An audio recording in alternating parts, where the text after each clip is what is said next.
Bonjour, j'ai une bonne nouvelle à vous annoncer aujourd'hui. Il se trouve dans le livre de Marc au chapitre 1. Livre de Marc chapitre 1, le verset 1 dit « Commencement de l'évangile de Jésus-Christ, Fils de Dieu ». Commencement de l'évangile de Jésus-Christ, Fils de Dieu.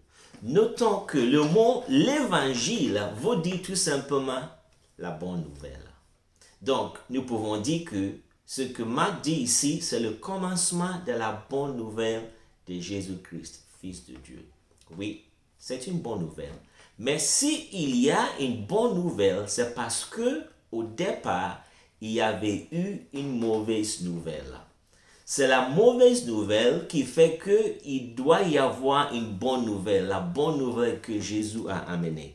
Alors, la mauvaise nouvelle est ceci, annoncée dans Romains chapitre 3 et le verset 23. Il dit « Car tous ont péché et sont privés de la gloire de Dieu. » C'est ça la mauvaise nouvelle. Tous ont péché et sont privés de la gloire de Dieu.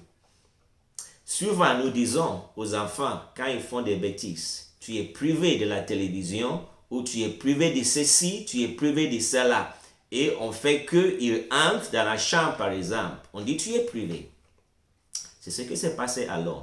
L'homme a péché et il est privé de la gloire de Dieu. Ceci a commencé depuis le premier homme, Adam, quand il a désobéi à Dieu, quand il a péché contre Dieu. Il a été privé, désormais, de la gloire de Dieu. Et les conséquences ont suivi tout homme. Tout homme, à cause de nos péchés, nous sommes privés de la gloire, de la présence de Dieu. C'est une mauvaise nouvelle. Il y a une autre mauvaise nouvelle, toujours dans le livre de Romains, au chapitre 6 et le verset 23. Il est dit ceci, « Car le salaire du péché, c'est la mort. Tous ont péché et sont privés de la gloire de Dieu, et le salaire du péché, dit la Bible, c'est la mort. » Quand on parle de la mort, il faut comprendre ceci. La mort ne veut pas dire la fin d'existence. La mort veut dire tout simplement la séparation. Donc, quand il est dit que le salaire du péché, c'est la mort, ça veut dire le salaire du péché, c'est la séparation. La séparation de l'homme d'avec Dieu. Le péché d'Adam lui a séparé de Dieu et nos péchés nous ont aussi séparés de Dieu. L'homme est séparé de Dieu à cause de ses péchés. C'est ça la mauvaise nouvelle. Mais gloire soit rendue à Dieu. Chaque mauvaise nouvelle est suivie d'une bonne nouvelle. Quand la Bible dit que le salaire du péché, c'est la mort, aussitôt il est suivi par « mais ». Le don gratuit de Dieu, c'est la vie éternelle en Jésus-Christ, notre Seigneur. Le don gratuit de Dieu, c'est la vie éternelle en Jésus-Christ, notre Seigneur. La bonne nouvelle. Également dans Romains chapitre 3, quand la Bible annonce la mauvaise nouvelle, il est suivi aussitôt par la bonne nouvelle. Quand il dit au verset 23, « Car tous ont péché et sont privés de la gloire de Dieu », aussitôt au verset 24, il est suivi de la bonne nouvelle. Et ils sont gratuitement justifiés par sa grâce, par le moyen de la rédemption qui est en Jésus-Christ. Donc, tous ont péché et sont privés de la gloire de Dieu. Mais nous sommes aussi gratuitement justifiés, c'est-à-dire déclarés justes. Bien que nous étions pécheurs et coupables, Dieu vient et il nous déclare justes d'une manière gratuite, sans rien faire, sans rien payer, par le moyen de la rédemption qui est en Jésus-Christ. Une autre bonne nouvelle qui est annoncée dans le livre d'Éphésiens, au chapitre 2, Éphésiens 2, chapitre 2, verset 8, il dit « Car c'est par la grâce que vous êtes sauvés, par le moyen de la foi. Et cela ne vient pas de vous, c'est le don de Dieu. Ce n'est point par les œuvres afin que personne ne se glorifie. Il y a certaines choses qui ressortent dans ces trois passages. Tout d'abord, être sauvé, c'est un don de Dieu. C'est Dieu qui nous fait un don. Deuxièmement, le mot gratuit ou gratuitement, c'est gratuit. Dieu donne un don et ce don est gratuit. Effectivement, quand on fait un don, on ne paye pas pour un don. Dieu donne le salut ou le fait d'être sauvé, il le donne d'une manière gratuitement. C'est un don. Quand Jésus avait rencontré la femme samaritaine au bord du puits dans l'évangile de Jean au chapitre 4, il lui disait, « Si vous connaissez le don de Dieu et qui est celui qui vous parle, le don de Dieu. Dieu a un don pour nous et ce don c'est gratuit, c'est la vie éternelle en Jésus-Christ. Mais si ce don de Dieu est gratuit, c'est parce que quelqu'un a payé le prix. Jésus a payé le prix pour que Dieu puisse nous faire son don gratuitement.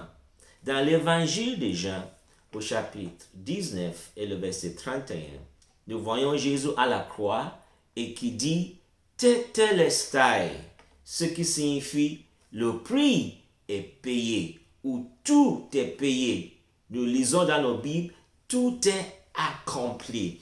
Jésus a tout accompli. Jésus a tout payé. Jésus a payé le prix afin que Dieu puisse nous donner gratuitement le salut ou la vie éternelle. Pour que Dieu puisse nous justifier.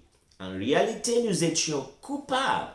Mais Dieu nous a accordé la justice de Jésus. C'est ce que le livre de 2 Corinthiens au chapitre 5 et le verset 21 nous dit.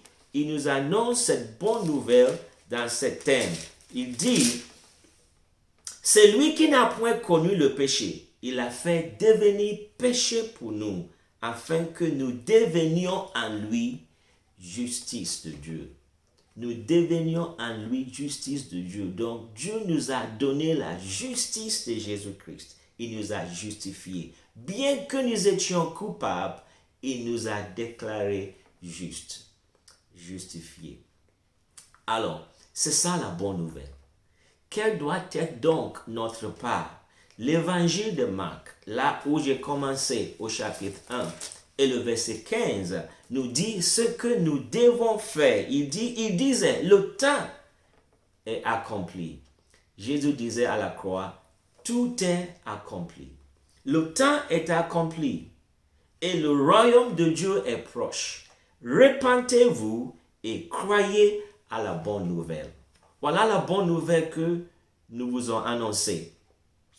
Pour que nous puissions en bénéficier, chacun de nous doit se repentir et croire à la bonne nouvelle. Jésus a déjà payé le prix. C'est celui qui croit que cela est crédité en son compte. Pour que ce que Jésus a fait pour nous à la croix soit vrai dans ma vie, je dois le croire. Et quand je crois à cette bonne nouvelle, Dieu me crédite. Ce que Jésus a fait à la croix est crédité à mon compte. Mais si Jésus a dû mourir à la croix à cause de mes péchés, alors je dois me repentir de mes péchés. C'est pourquoi il est dit, repentez-vous et croyez à la bonne nouvelle. Je dois me repentir de mes péchés parce que c'est à cause de ça que Jésus était mort à la croix pour mes péchés. Je me repens et je crois à cette bonne nouvelle. Et quand cela se passe, Dieu me crédite. Mon compte est crédité par ce que Jésus a fait à la croix. Et Dieu me justifie. Dieu me sauve gratuitement. C'est un don qu'il donne. La Bible nous dit que quand un homme se repent et croit à la bonne nouvelle, il y a des bénédictions qui en découlent. Je vais vous nommer quelques-uns de ces bénédictions qui en découlent dans la Bible. Je cite les passages et ce qu'il est dit. Si vous avez le temps, vous pouvez se référer à ces passages et voir vous-même ce que la Bible dit. Dans Colossiens, chapitre 1, et verset 14, il dit que si je me repens et je crois en Jésus, il est dit que cette personne, il est pardonné de ses péchés. Celui qui se repent et croit en Jésus, selon 2 Corinthiens 5, 18, il est réconcilié avec Dieu. Dans 1 Pierre chapitre 1 et verset 18, il est racheté. Racheté veut dire que nous étions perdus et Dieu est venu, il a payé le prix pour nous avoir encore. Nous étions d'abord pour lui, c'est lui qui nous a créés, mais parce que nous avons péché, nous avons été perdus. Et il vient, il nous rachète. Réconcilier veut dire que nous étions devenus par nos péchés des ennemis de Dieu. Et Jésus est venu pour nous réconcilier avec Dieu. Dans Romains chapitre 3, verset 24, comme nous l'avons vu, nous sommes justifiés. Justifiés veut dire que nous étions coupables au départ, mais Dieu nous déclare justes à cause de ce que Jésus a fait pour nous. Dans Éphésiens chapitre 2, verset 8, nous voyons que nous sommes sauvés des péchés et de ses conséquences. Et dans Colossiens chapitre 1 et verset 13, nous voyons que quand nous nous donnons à Jésus, nous sommes délivrés du pouvoir des ténèbres. Il y a tellement de bénédictions quand un homme, une femme se repent et met sa foi en Jésus, croit en Jésus. Je vais vous inviter, si vous ne l'avez pas encore fait, repentez-vous et croyez à la bonne nouvelle. Croyez en ce que Jésus a fait à la croix pour vous et croyez en la personne de Jésus, celui qui est mort, enseveli et ressuscité 3 jours après et qui vit aujourd'hui pour le siècle des siècles. Croyez en Jésus et vous verrez ce qu'il va faire dans votre vie. Que le Seigneur vous bénisse au nom de Jésus-Christ. Amen.